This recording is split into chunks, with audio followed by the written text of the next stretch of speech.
Olá galera, fazendo mais um vídeo para vocês aqui sobre a lavadora que não bate. Um dos motivos que pode ser, tá? É um dos motivos. Também pode ser outros componentes, tá ok galera?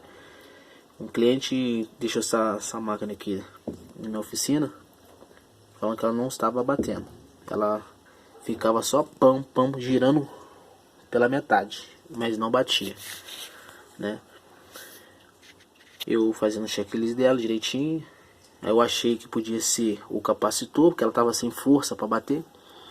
Então eu testei, tá? Fiz o teste do capacitor, o capacitor estava ok, o motor estava ok. Então eu tirei o batedor.